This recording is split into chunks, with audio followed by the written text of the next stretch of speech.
Hello and welcome to another episode of Sexual Confidence on Tap with Shannon, Ethridge, and friends. And today I get to have one of my old friends back for another conversation because he has a brand new book, Dr. Michael Sytsma.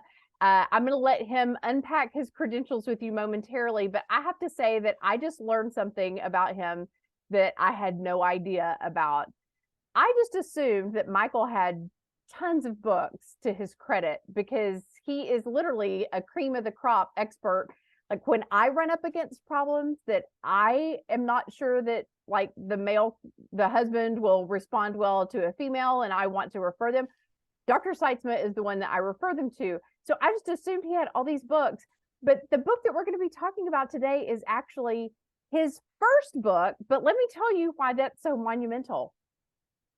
He says the reason that he's never done it is because it is so much work, and I completely agree. So he obviously is so passionate about this topic that we're going to be talking about today that he crossed that threshold and bit that bullet and did the work. And I'm so glad, Michael, because the world needs to hear what you have to say on this topic because you have so much experience. So unpack some of those credentials. Tell us about your experience. Well, first, and how I think of myself is I am a pastor. I'm ordained in the Wesleyan Church, pastored in church on staff, pastored in churches on staff for a number of years.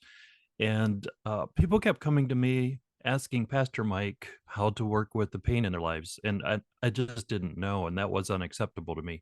So I kept going back and getting additional training. I'd come home and tell my wife, I know the answers are in there someplace. Nobody's taught me how to get them out. So I got my master's in community counseling. I was trained as an addictions therapist, and I worked with alcoholics and drug addicts inpatient for quite a while. Then started private practice alongside of my pastoral work and fell in love with marriage work. Just seeing marriage as the kind of ultimate discipleship tool, the way for us, nothing challenges us to grow up quite like that. So I had started working with sex addicts in 1990. And when I started working with couples in the mid 90s, I was fairly comfortable with them bringing sexual issues to me. And again, kept going back and getting additional training. So in the early 2000s, graduated with a PhD from the University of Georgia, where I specialized in marital sex therapy. And I now I counted up for somebody the other day, have over 2,400 hours of sex therapy training, have over 30,000 hours of sitting with individuals and couples listening to their stories. And the PhD, of course, I had 7 doctoral level courses in research and methodology and how to do some of that. So that drew me into falling in love with the research side of it as well. Well, and that's So today I've been building in marriages since 98. wow. And the research component of it is one of the things that excited me most when you told me about this project, Yes. because you are partnered with someone else whom I greatly respect and have spoken alongside many times way back in the day. Shaunti Feldhahn is a researcher journalist. So I can Correct. imagine that the two of you put your heads together and it was like total sparks and synergy. How did that partnership come about? I'm just curious. I have to hear the backstory. Yeah, it's probably been a good 20 years. Shanti and her team are here in the Atlanta area.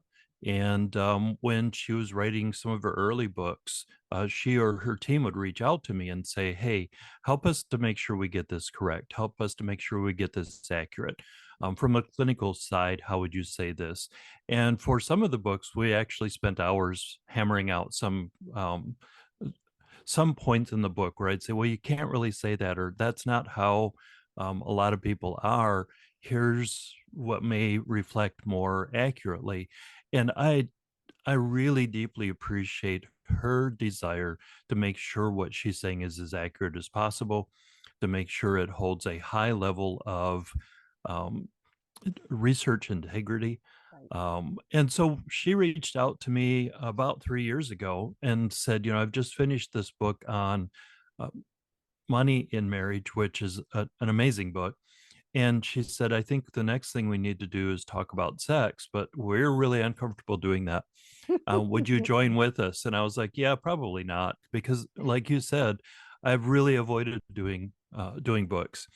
But the opportunity to work with somebody that I respect, who is a good writer, who helped keep me on task and took it down, as you saw in the preface, from a 3,000-page book to something that's doable, um, was it's been a really good opportunity and a good project. A ton of work, but working with her and her team has made it definitely very doable.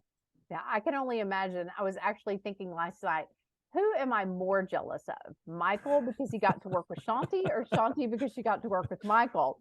Yeah, So that's I sweet.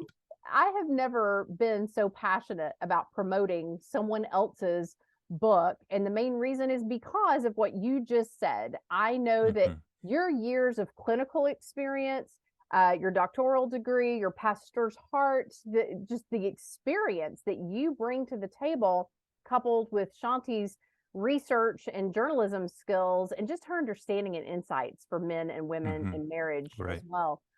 I knew that it would be a dynamic book. So, without further ado, let's tell them the name of the book. And then here's what I want you to answer for me. There are literally probably millions of books out there on sex and marriage, and no one reads books anymore anyway. So, Mm. why would I beg my listeners to read your book? What sets it apart from all the other books out there? Good question. I think two things really stand out that you've already mentioned. One is the integrity that we're bringing into it with the research background and the experience from both of us, bringing different types of experience into it, gives for data that we believe is truly trustworthy.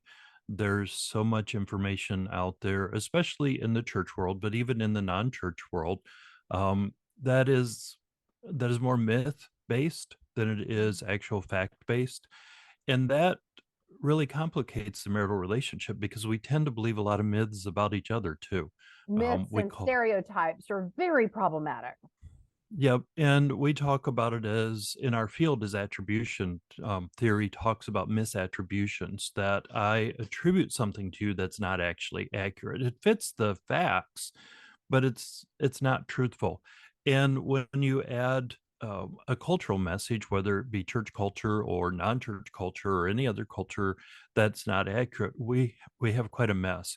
So trying to drill down to what is true, what is accurate, always knowing that as research changes, some data will shift, and as culture shifts, some information will shift. But we've worked on making something that is truly trustworthy and accurate and cuts through some of the myths. And second is, Shanti writes very concise, well worded. It's her stuff is easy to read. Many times she'd hand something back, and I'd go, "That's brilliant," and she'd say, "But that's your material." Yeah, but I could never write it as concise and as well as that. Um, and we wrote a book that's designed to have couples sit down and read it out loud to each other. Now we know that a lot of couples that's never going to happen for a variety of reasons, but that's the target: is a book that is short, has gets right to the point, and engages couples in talking about what we believe or is valuable for them to talk about in their marriage around this subject. Mhm. So if they want to just pick one book to sort through, this really would be the one that I'd encourage. And me too. I really believe that with all my heart, that this is a book that every couple should consider reading. So we haven't even told them the name of the book. They're probably like, "Come on already. What's the name of the book?" So I can Google it. So the book title is Secrets of Sex and Marriage, and the subtitle is Eight Surprises That Make All the Difference. So I Mhm. understand that this was not a tiny research sample. This was No, significant. and it I'm really proud of, the research that we did. It was 4 different, surveys. One of them went out to professionals, to people helpers, to get a good feel for them. One of them went to what we would call a convenience sample, 250 couples that were coming to a church event, So these were couples that were reaching out for some kind of help or guidance with it. But the two larger ones were 1,097 individuals who are married and 501 couples. Now, both of those are what we call nationally representative samples, in that they're designed to reflect the statistics of the 2018 US Census. So they cross faith boundaries, they cross ethnic boundaries, they cross education boundaries, age boundaries. The samples ideally are what the average American is like. Those are expensive to get. We spent over $120,000 in just getting the research done, and takes quite a bit of time to do. But the one I'm most proud of is the 501 couples. That's called, again, it's a nationally representative, so it's 501 couples from across the United States, um, reflecting 2018 census data, but it's couples. So while the husband and wife both anonymously took the survey independently, they didn't know, what each other were saying. Uh, the technology is there for us to tie those two together to know which survey is married, which um, survey is married to which. And so we can actually ask the husband what he thinks about his wife would answer, and then we can ask the wife what she would really answer. And we can look very directly at those attributions. We can say, who do you think is the highest desire spouse in the marriage? And then we can ask the partner who is the highest desire I, spouse in the I have marriage. visions of And Bob Eubanks on the Newlywed Game. Like you ask one and then you yeah, ask the other. well, to our knowledge, no nationally representative sample of couples asking about marital sex has ever been done to this size. They've all been way smaller than this. So it's truly a monumental research study that has just been so much fun. And I understand that the total number is about 5,300 individuals Right. collectively. Hmm. That Correct. that is absolutely mind blowing. Absolutely mind blowing that you could Uh, gather that much data. So this was not just conjecture. This was not just based on the experience that you have with cisgendered Caucasian evangelical couples. Like this is, like you said, it's a cross section of our society correct. as a whole. So Yes. Now, my before experience goes beyond that particular type of a person, but you're right. Most samples that are done are going to fit a very specific type of a couple or individual. right, And this the we researcher intentionally reaches targeted the outside researcher of that. reaches out to their tribe. Well, their tribe Correct. usually looks and sounds and thinks like them. So good for you Right. guys for reaching far outside your own circles and getting some accurate data to draw conclusions from. So before we dive into some of these 8 surprises, I want to ask you, what was your biggest surprise or the thing that made you happiest, or like there had to have been Yeah. something about this project that just delighted your heart. Yeah, Shanti likes to say nothing surprised me, and many times stuff would come back, and she was blown away, and I was like, "Yeah, I kind of expected that." But there were two things that I would say really jumped out. One is we know the importance of a couple communicating, of them talking about it, but when the data came back, it was just it was truly remarkable at how significant the difference was. If we look at couples who are communicating well versus couples who are communicating average or poorly, the couples that were communicating well far outstripped all of the other couples in things like frequency and marital happiness and sexual happiness and happiness with each other. All of the factors they were much higher in. So one of the surprises was just how big of a difference effective Mhm, communication makes. mhm. The And second one, go oh, ahead. well, I was going to ask, what do you feel like is the biggest factor that keeps couples from openly communicating about this part of their lives? I think there are, our sexuality is so complex. It's so central to who we are. And we have our internal messages that keep us in a state of fear or shame, of doubt, of that keep us holding it close. I'm afraid if I reveal myself, You won't like what you see. You It won't affects me. think it's okay. And so it's easier to hide, especially something that is so close. Most of us haven't really wrestled through ourselves, what we really think and how we manage our own story. Uh, I can't tell you how many times I'm sitting in the office and I ask a question, and especially wives will look at me and say, "Nobody's ever asked me that before. I don't know what I think. I don't know what I like. I don't know what." So if we don't know ourselves well, it's tough to share it with our spouse. Hard for our And spouse then to I think guess. right. And often when they do, they guess wrong, and we've proven that. We also have these cultural messages, both from a macro culture and from the smaller culture that we live in. And those messages are either or often both, hey, don't talk about this. It's not okay to talk about it. You need to keep this sacred. You need to keep it quiet. It's a shame-based thing. Or we have the opposite of, we have all of these images and fantasies that are far beyond what we think we could ever meet or might even not want to meet. And we're caught in the middle between, yeah, I don't want to talk about that. Don't find that interesting. And maybe I'm supposed to, but I don't. Mm, And the messages of don't talk about it. It's not okay to talk about it. right. So we get pinched in the mix of a bunch of different factors that make it tough for couples to openly just sit down and be curious with each other. Wait, how do you work? Wait, what do you like? Mm. You don't like when I do that? What Okay, goes how do through I your not? head? Uh-huh. Yeah, how do I not get hurt and wounded when you say you don't like what I do?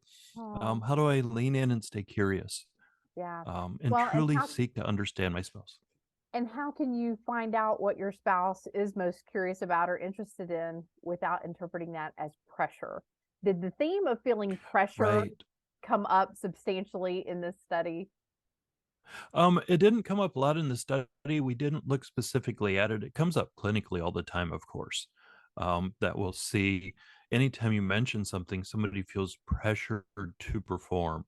I need to measure up to that. And a big part of the clinical piece is to say, well, how do we manage that as pressure? Because sometimes there is pressure. Um, but that doesn't mean I have to conform to it. And it doesn't mean that I have to take that pressure on. Mhm. I can stand up to it and invite you to join me in maybe a different space. Mm. Um, and But that and takes just sexual confidence, Michael, which is kind of the it theme of my does, and it podcast. takes right, and it takes couples being curious about each other. It Mhm. takes couples, which we talk about in an entire chapter, and then chapter 9 is all about, we didn't title it this, but it's about grieving. It's about accepting your spouse, that they're not always all of what you want, and your sex life isn't always gonna be exactly what you want. And when we accept that my fantasy might not happen, it allows us to lean in and truly be curious about who our spouse actually is Mm. and what can we create together that's really rich rather than bringing all of that pressure to the table. The negotiation process. I think that sex and Mhm. communication, physical activities, what kind of fantasies you discuss and don't discuss, all of it is a negotiation process.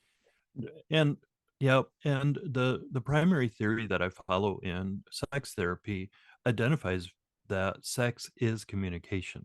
Everything that we do in that encounter, from the moment that we we spark, we let our spouse know I'm interested, through how we touch and kiss, the way we engage, all the way through the process, well past the kind of the apex of the event, we're communicating to each other. We're negotiating a level of intimacy and a level of oneness. And how much am I going to truly seek to know you, and how much am I going to allow you to know me? Mm. That's all communication. Intimacy. So it is, and it is tough work to get it rich and to get it good. Hmm. And that whole concept of sometimes sex can feel like work can snuff people out for at the starting gate. But what I like to remind people is that what, work is something that we can sink our teeth into and really get engaged with and feel really proud of when we produce something Right. wonderful. So the word work shouldn't automatically have negative connotation to it. But I also like to see couples consider their sex life as much play as it is work. Maybe a combination of the two. How's that? Well, I think our best play happens when we focus on it and we make it better. So whether you're into tennis or into fishing, or if you're into hunting, or you're into crocheting, however you play, the more you work at it, the more you fine tune it, the richer it gets, and the more you enjoy it. Anything that's really worth us fully drinking in and enjoying, we've attended to, we've focused on, we've gotten better at it. And many times couples do step in expecting this to be an arena that if I pick the right spouse, it's just going to be natural and easy. And I tell them that usually natural easy sex is not good. so, so Right. It's mhm, so much more complex. And especially right, when you're negotiating these intimate physical activities with someone that you're also expecting to take out the trash and help you get the kids to school, that whole domestic part of it can really yeah, overshadow the play and the work and the enjoyment right. and fulfillment. So marriage Which is a does balance. lead a bit to the second surprise for me, Yeah. and that was we've always taught that the more kids you have in the home, the more difficult having a healthy sex life is going to be because of the high level of distraction. There's more going on in the home. And so when the data came back and we looked at couples who have 0 kids, 1, 2, 3, or more kids, I expected it to be really clear that as they had more kids, the sexual frequency would drop. Totally shocked that it was the opposite. In How do you fact, think they so got so shocked. many kids? Well, that's one theory. But I was so shocked that I went back and redid it several times, and then I looked at the individual, uh, survey, so not just the couple survey, but those that, are married, but we didn't have their spouses' responses, and they said the same thing. That the couples who are sexless, which, like other studies that are coming in this COVID, post COVID era, we're seeing sexual frequency drop quite a bit, and we're seeing a high number between 20 and 30% of couples being sexless, having sex less than months a month. And the number of couples that were sexless that had no kids was extremely high. The number of couples that have 3 or more kids that were sexless was extremely low. Those that were having sex daily or more was really small in the number of couples that had no kids. And it was running about 10% in the couples that have 3 or more kids. So And I have a that theory. was a true surprise to me. I have a theory. It's totally conjecture, but when you have no kids, you have a tendency to immerse yourself in your own career, hobbies. Like you can be totally selfish. When you have a Uh-huh. slew of kids, the bedroom is the one place that you can escape to get away from them all once in a while. I like that theory. I like that theory. I do think it has to do with values. That couples who have more kids, probably have a slightly different value of marriage and sex and the relationship and sanctity, and so that's my theory. I think it fits right in with that. We don't Yeah, really know. Our data doesn't tell us, but that was a surprise to me. yeah, absolutely. Talk to me about mismatched sex drives. Hmm. I'm quite surprised at the number of couples that sit on my couch and talk about the mismatch in their desire as if it's unusual. Most people don't Right. realize how common this is. So, what did you learn about mismatched sex drive? Well, we learned that only 22% of couples reported similar levels of sexual desire. So if we ask the husband, if it's totally up to you, how frequently would you engage in sexual activity with your wife? And we ask the wife the same thing with her husband, and we compare their answers. And that gives us what we call a difference score. And of those that were reporting the same amount, only 22%. So that means that we've got almost 80% of couples, 78% of couples that are wanting differing levels. But what was fascinating is when we ask how often would your spouse like to, people generally get it off. People Too low or do too high? not, It depends. For some couples, it's for some husbands, especially they're ranking their wives too low. For some wives, they're ranking their husband too high. It tended to do not as much with husband and wife. It tended to do with who was the high desire and who was the low desire. So a high desire is going to underestimate the low desire person's desire. And in my dissertation, I showed that that's really the source of the pain, is that misattribution, that misunderstanding of each other. Because the couples um, that were divergent from each other, where they were saying different numbers, they were not very far apart. Most of them were only one number away from each other. So he might say that he likes it. And in fact, the average in my office is I'll look at a wife and say, how often would you like to have sex? If it's totally up to you. And she'll say 1 to 2 times a week. And I'll look at the husband and he'll say 2 to 3 times a week. And I look at him and say, there's not much difference between 2 and 2. But they they tend to be off by about that once a week, maybe. And so what we found is that couples are really far closer than what they thought they were. Hmm. And again, that goes back to the communication, if they can sit down and really talk about it. But what's fascinating is when that couple's sitting in front of me, and right about a quarter of the couples, the wife is the higher desire. Right. In about half of the couples, the husband's the higher desire, and then about a little less than a quarter, with rounding, they're the same. Um, so if we stick with the stereotype, the husband looks over at his wife and goes, "Wait, 1 to 2 times a week? Seriously?" Because he thought she'd say once a month or Right. never. Um, and she says, "Yeah." And then he looks at her and he says, "Then why aren't we having it that often?" Hmm. And I interrupt and I say, "That's the right question. You guys walked into my office saying, 'What's wrong with you? What's wrong with me?' That our desires don't match up." And that question's not a very helpful question, Hmm. because it's probably not even really accurate. The question of, we both want it more than what we're getting, which the research was extremely clear on that. We both want it more than what we're getting. What's getting in the way? That's the right question to ask. That's the powerful question. It Repeat it is. again, Michael. I want everybody to like tune in and record this question in their brains because Yep. you just hit a nail on the head. Well, let me contrast it. Most couples come in saying, "What's wrong with me?" or "What's wrong with you?" And when they shift to, "What's wrong that we don't have it as much as we would like?"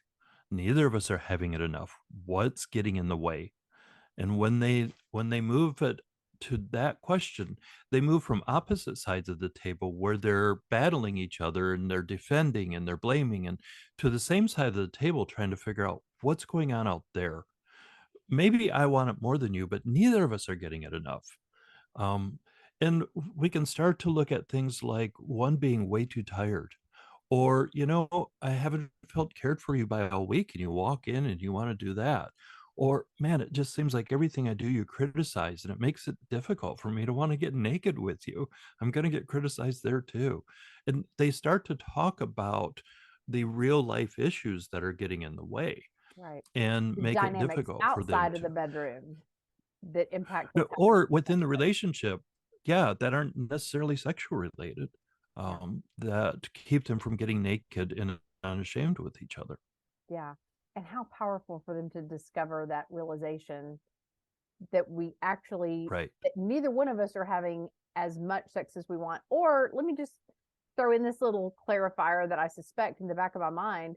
It may not be about frequency, quantity, it may be about quality. Like what Yep.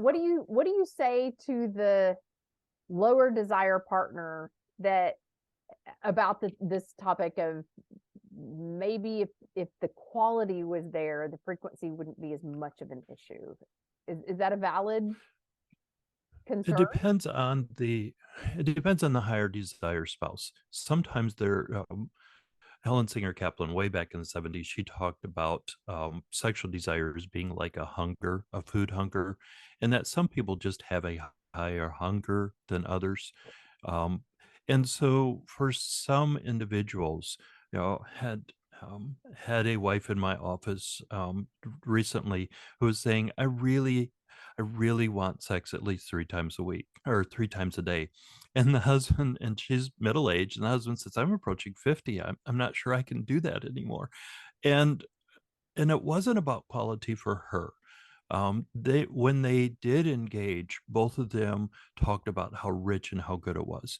She just wanted a very high frequency, and I'll work with plenty of couples where the husband is asking for sex multiple times a week, and it's not about the quality, it is for them about the frequency. But for many couples, they have the frequency, but it's not good, it's bad, and that doesn't help them to want it more. That's the big issue of it may Right. not be that your partner doesn't enjoy sex. Maybe they just don't enjoy sex the way you insist on having it. Or There's or often what I see is, one spouse doesn't know what they like, and they're not being selfish enough. And I know that that language gets difficult in our culture, but I do think good sex doesn't happen until we're selfish about it and we say, what do I like and what do I want and what do I enjoy? And we figure that out. And then we teach our spouse and we accept influence from each other to figure out what's rich for us together. yeah. And most of the couples I work with, they don't do that. They haven't, that requires a level of communication that they haven't mastered yet or even really started on.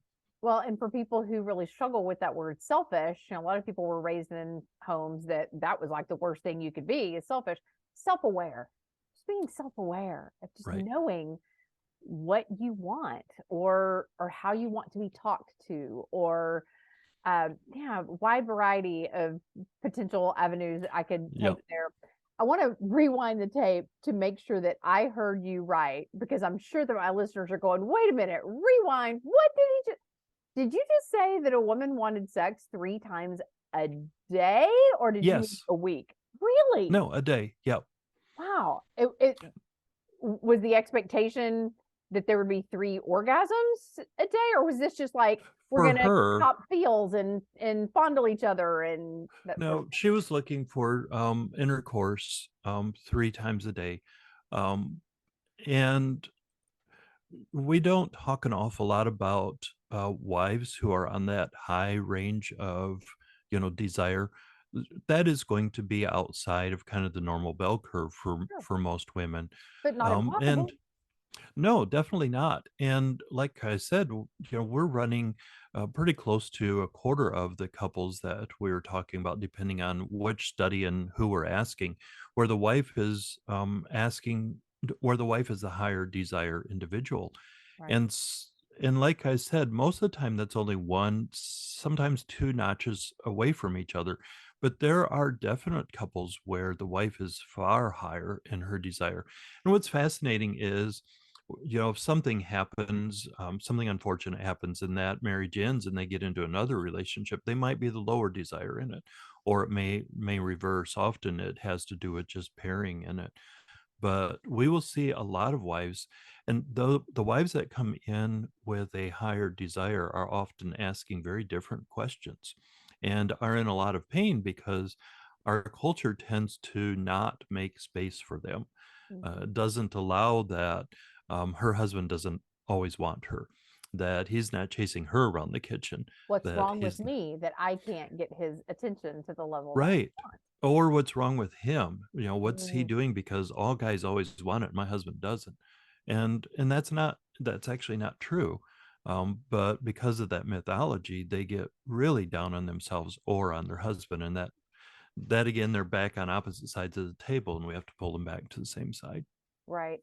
So to wrap up our conversation, which feels so premature because I could literally talk to you about this for hours. What words of either advice or encouragement do you have for the partner who either feels pressure because she Uh-huh. or he is the lower desire partner? And what advice or encouragement do you have for the one who feels rejected, perhaps because he or she is the higher desire partner? What words of Right. comfort from your pastor's heart? Because I know Yeah. that I know that even deeper than the clinical part, even deeper than the academic part, I know that you are a pastor at heart. So Right. what comfort can you offer? Well, the first thing I tell them to, once they have an ability to communicate just in life, um, about finances and kids and everything, to lean in and work on a vision together. What do we want our sexual relationship to look like? What do we want? And accept influence from each other and start with the vision rather than start problem focused. What are we striving toward? And if we can agree on what both of us are striving toward and we can believe in each other, then when it doesn't hit what we're striving toward, we can extend a lot more grace. That allows us too to step up and to work on ourselves. If the vision is we're going to have sex, let's say, the average for couples who were having sex, remove the sexless couples, it was 1.3 times per week. So let's say we're going to shoot for sex every 3 to 4 days as a couple. Um, then when it's not happening, that's my goal. I don't feel pressure from you to meet that goal. That's my goal. And I'm Mm, going to strive towards that goal, and you're going to strive towards that goal. And together we will probably meet it. And I don't have to feel pressure because I'm stepping in and I'm reclaiming what I want for me because that's part of the vision. And that allows us both to be centered, allows us to stay curious, allows us to believe in each other and move forward in a far different type of a pathway, different spirit, different attitude, where now we're partners together striving to make this better. One of us is not in the one down position, and one of us is trying to make the other be who we want them to be. That process just doesn't work. It's not a biblical absolutely. process. It's not a cultural process that works. Us standing side by side fighting for the same thing, that tends to work. I love that. Collaboratively working together toward the same common Hmm. goal, not being aggressive, not being Right. passive, but being assertive Correct. that you are going to lean in toward this goal together with each other. Right. Love it. Love it. Yep. So, Michael, Towards where a can goal people, we've co-created. I say that again? Towards a goal that we have co-created. There you go. There you go. Working together as a team. Hmm. That's what marriage should be all about. So, Michael, where can people get their hands on The Secrets of Sex and Marriage by Dr. Michael Sytsma and Shaunti Feldhahn? So it can be bought at wherever you buy your books, be that Amazon or Barnes and Noble or Walmart or Target, or you can go to secretsofsexandmarriage.com. You can learn more about the book. You can read more about the research behind it. We've answered some questions that people are already asking about the book on that website, and there are links to places you can purchase it there as well. And you can find information on how to reach us individually. Fantastic. And I always encourage people to try to purchase their books directly from the authors to support the work. As you all just heard, they've invested $120,000 in the research methodology, not to mention the time and the energy and the love that they have poured into this book. And so please support it. I would encourage you, if you have any kind of groups, be that a friend group, a book club group, a Sunday school group, a marriage support group, any group that you can get to go through this book together, I just think that that could be so beneficial to open up lines of communication, not just in your marriage, but also in your friends' marriages and with one another, because we all need to be talking in a healthier way about this very topic. Michael, thank you so much for coming back on the show. It is always a delight to have Well, you. thanks. You bet. I appreciate it. It's been an honor. Thank you. Well, we appreciate you tuning in to another episode of Sexual Confidence on Tap with Shannon Ethridge and friends. If you would like to chime in on the conversation, shoot us an email at ontap@shannonethridge.com. We love you for listening. And we thank you for tapping on us.